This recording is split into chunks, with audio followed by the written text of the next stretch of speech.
ایک شخص حضرت امام علی علیہ السلام کی خدمت میں آیا اور عرض کرنے لگا، یا علی، اس زمین پہ وہ کون سے انسان ہیں جو کامیاب ہوتے ہیں اور وہ کون سے انسان ہیں جو ناکام ہوتے ہیں؟ کامیاب انسان کی پہچان کون سی ہے؟ تو امام علی علیہ السلام نے فرمایا، اے شخص، کامیابی انسان کا مقدر ہے اور نصیب انسان کے فیصلے۔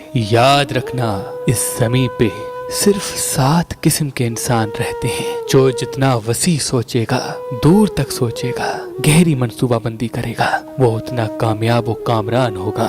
اس نے پوچھا، یا علی، آپ نے انسان کے قسم فرمائے، ان سے کیا مراد؟ اور کون سے قسم والے انسان کامیاب ہوتے ہیں اور کون سے ناکام؟ تو امام علی علیہ السلام نے فرمایا، انسان کا پہلا قسم جس کو نخیت کہتے ہیں، ان کی سوچ صرف آج تک محدود ہوتی ہے، صبح سے لے کے رات تک۔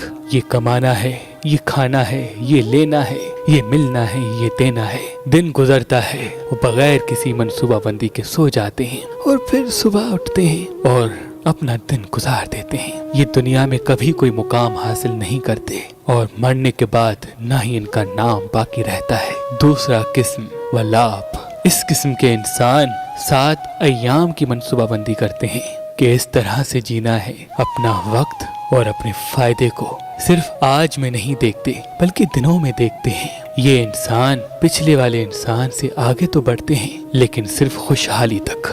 اس کے بعد تیسرا قسم ارم، یہ وہ انسان ہیں جو اپنی منصوبہ بندی مہینوں تک کرتے ہیں، اپنے وقت، اپنی محنت کو مسلسل قائم رکھتے ہیں اور ان کا فائدہ دنوں میں حاصل نہیں کرنا چاہتے بلکہ ان کی سوچ ماہ تک محدود ہوتی ہے۔ یہ پچھلے والے دونوں انسانوں سے زیادہ باوقار و بامعیار ہوتے ہیں اور خوشحالی کی راہ پہ چلتے ہیں اور سکون کی زندگی بسر تو کرتے ہیں، لیکن ان کا ایسا مقام نہیں ہوتا کہ ان کے مرنے کے بعد ان کو یاد کیا جائے۔ اور چوتھا قسم وجیب، یہ نہ دنوں کے لیے سوچتے ہیں، نہ ہفتوں کے لیے، نہ مہینوں کے لیے۔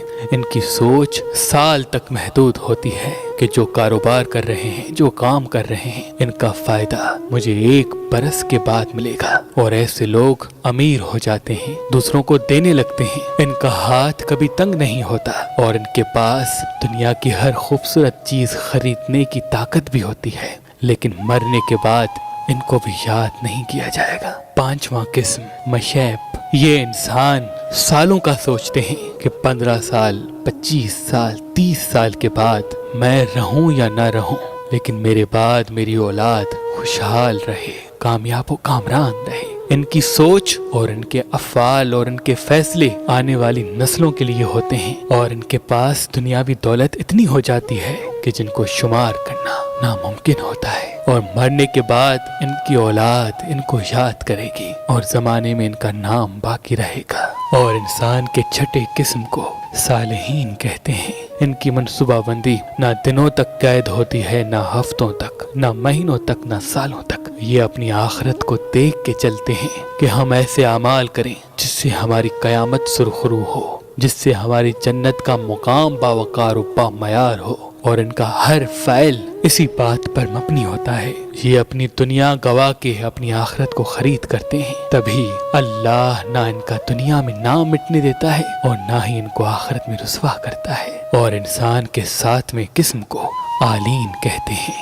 ان کی منزل، ان کے فیصلے نہ دنوں تک، نہ سالوں تک، نہ مہینوں تک، نہ صدیوں تک ہوتے ہیں۔ بس ان کا ایک مقصد ہوتا ہے کہ ان کا پروردگار عالم ان سے راضی ہو۔ وہ نہ کسی تکلیف کو دیکھتے ہیں، نہ جنت کو دیکھتے ہیں، نہ راحت کو دیکھتے ہیں، نہ سکون کو دیکھتے ہیں، صرف اپنے محبوب کی رضا کو دیکھتے ہیں۔ وہ مصیبت میں بھی شکر کرتے ہیں اور اپنے لیے کچھ نہیں رکھتے۔ اور اللہ کی یہ خلقت اللہ کو سب سے زیادہ عزیز ہے، اور ان عالین میں میں علی اور میرا بھائی محمد اور میری بیوی فاطمہ اور میرے بچے حسن و حسین ہیں، اور میرے بچے حسن و حسین ہیں۔ اللہ کے ولی حضرت شاہ شمس تبریز نے فرمایا کہ جب سورج کی روشنی انسان کے ہاتھ میں پہنے ہوئے پخراج کو لگتی ہے تو اس کا اثر انسان کے دماغ پہ ہوتا ہے۔ اور یوں انسان میں محنت کرنے کا جذبہ اور آگے بڑھنے کی تڑپ پیدا ہوتی ہے۔ تبھی اس پتھر کو شہرت کا پتھر بھی کہتے ہیں۔ اگر آپ یہ پخراج لینا چاہتے ہیں تو مہربان اسٹونز کے نمبر پہ کال کریں، اور مزید معلومات کے لیے ہماری ویب سائٹ meherbanli.com یا ہماری اپلیکیشن جو گوگل پلے اسٹور اور آئی فون ایپ اسٹور پہ موجود ہے ان سے بھی معلومات حاصل کر سکتے ہیں۔